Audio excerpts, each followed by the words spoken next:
Assalamualaikum warahmatullahi wabarakatuh.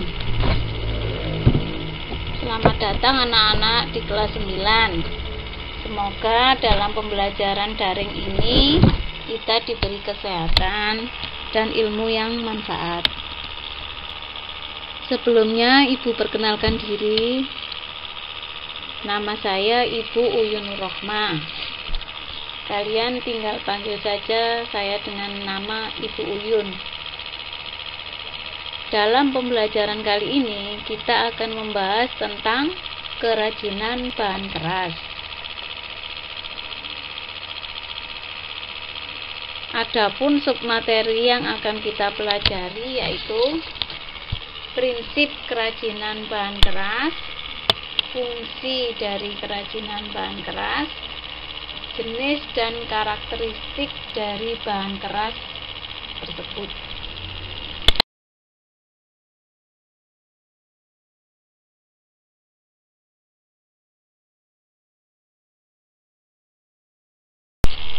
Untuk submateri yang pertama adalah prinsip-prinsip kerajinan bahan keras.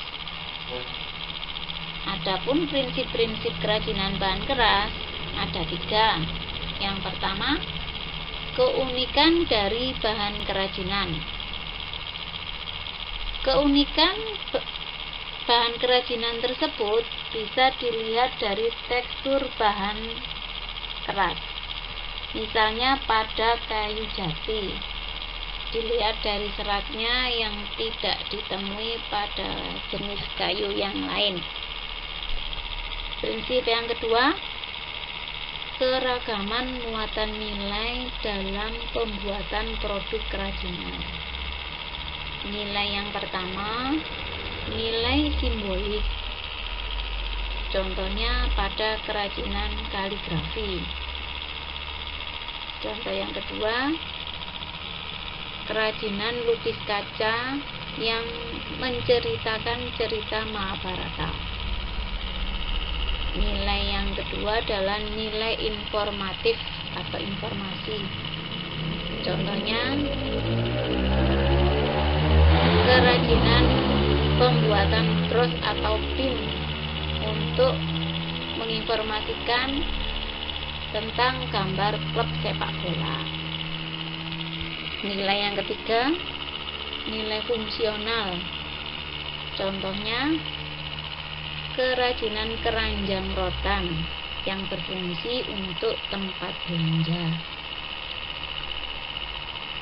Nilai yang keempat, nilai prestis. Contohnya, kerajinan dari emas, misalnya kalung, gelang, cincin, yang bernilai wibawa bagi orang yang memakainya. Prinsip kerajinan yang ketiga adalah aspek rancangan dalam pembuatan produk kerajinan. Proses pembuatan produk kerajinan tidak lepas dari satu unsur yang penting, yaitu pertimbangan dalam pembuatan suatu rancangan. Hal ini bertujuan agar dapat mengaplikasikan berbagai aspek teknologi tanpa menghilangkan unsur budaya dari bangsa Indonesia. Adapun faktor-faktor permasalahan objektif yang diperlukan sebelum membuat rancangan kerajinan, yang pertama adalah faktor teknis. Yang kedua, sains dan teknologi. Yang ketiga, faktor ekonomis. Yang keempat, faktor estetika. Yang kelima, faktor ergonomis. Dan yang terakhir adalah faktor kondisi lingkungan. Dari faktor-faktor ini dapat kalian pelajari di LKS ataupun di buku paket. yang sudah dibagikan oleh sekolah. Fungsi kerajinan bahan keras ada dua. Yang pertama, fungsi benda pakai adalah karya kerajinan yang diciptakan atau yang dibuat dengan mengutamakan fungsinya. Misalnya, keranjang yang dibuat untuk tempat hasil belanjaan. Yang kedua, fungsi kerajinan bahan keras adalah sebagai benda hias, yang mana hasil kerajinan tersebut digunakan untuk pajangan atau hiasan. Misalnya, lafaz Allah Muhammad yang dibuat dari bahan kayu.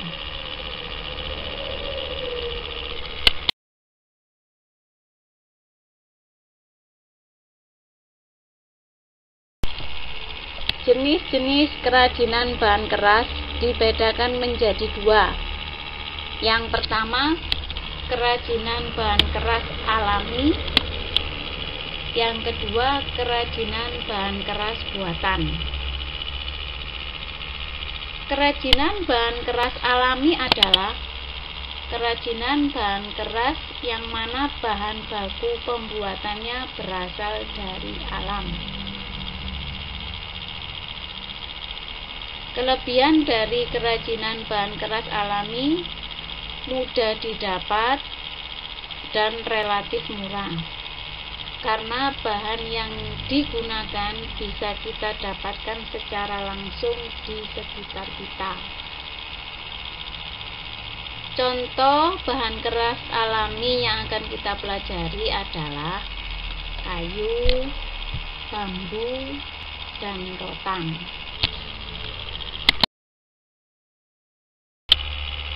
Yang kedua, kerajinan bahan keras buatan. Kerajinan bahan keras buatan adalah kerajinan yang dibuat dengan bahan pengolahan yang sudah mengalami pengolahan kembali. Contohnya, kaca dan logam.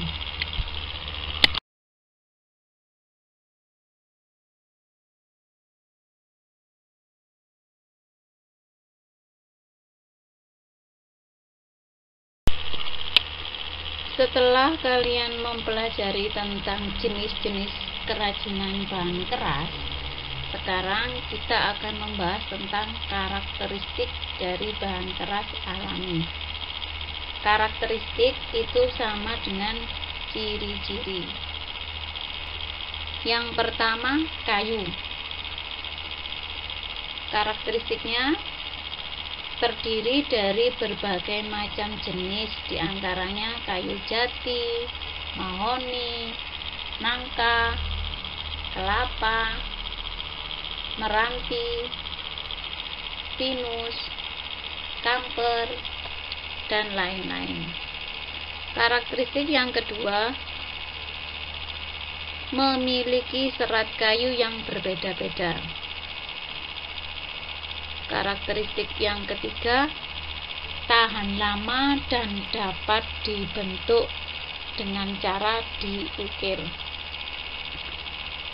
Karakteristik yang keempat, sebagian kayu dapat memuai karena perubahan suhu, kecuali pada kayu jati. Oke anak-anak, coba kalian lihat gambar yang ada di samping. Kalian tahu kan itu gambarnya apa? Pasti tidak asing pada kalian. Gambar itu adalah bambu. Adapun karakteristik dari bambu, yang pertama, batangnya kuat, namun akan terjadi pelapukan jika terkena air terus-menerus. Karakteristik yang kedua, memiliki rongga dengan ukuran 1 cm sampai 20 cm. Yang ketiga, memiliki ruas batang. Yang keempat, tekstur dari batangnya halus. Dan yang kelima, dapat dipotong dengan bentuk sayatan ataupun dipotong utuh.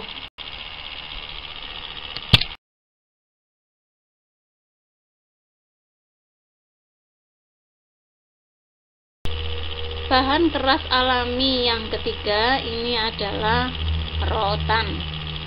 Coba kalian amati gambar rotan yang ada di samping. Karakteristik dari rotan, yang pertama, batangnya kuat, lebih kuat dari bambu. Karakteristik yang kedua, batangnya ada yang berongga dan ada pula yang tidak berongga. Karakteristik yang ketiga, ruas batangnya samar. Yang keempat, tekstur batangnya halus. Yang kelima, dapat dipotong dengan bentuk sayatan ataupun bentuk utuh. Yang terakhir, karakteristiknya adalah panjangnya bisa mencapai 10 meter.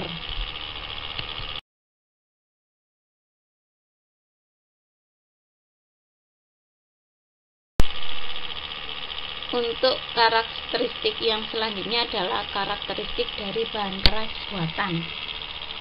Bahan keras buatan yang pertama yang kita akan pelajari adalah kaca.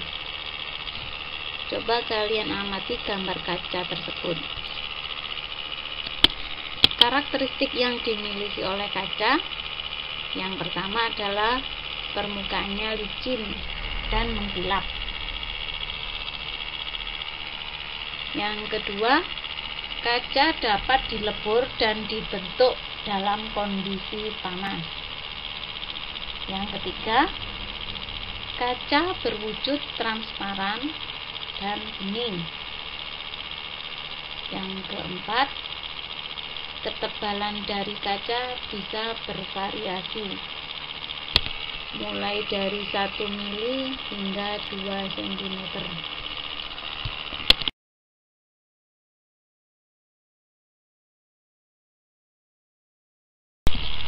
Bahan keras buatan yang kedua yaitu logam. Gambar logam sudah tahu ya dari gambar yang kalian amati. Karakteristiknya, 1. Terdiri dari berbagai warna. Ada warna perak, emas, kemerahan atau kecoklatan, ada pula yang perak keabu-abuan. Karakteristik yang kedua, bentuknya ada yang tebal dan berat, dan ada pula yang tipis lagi ringan.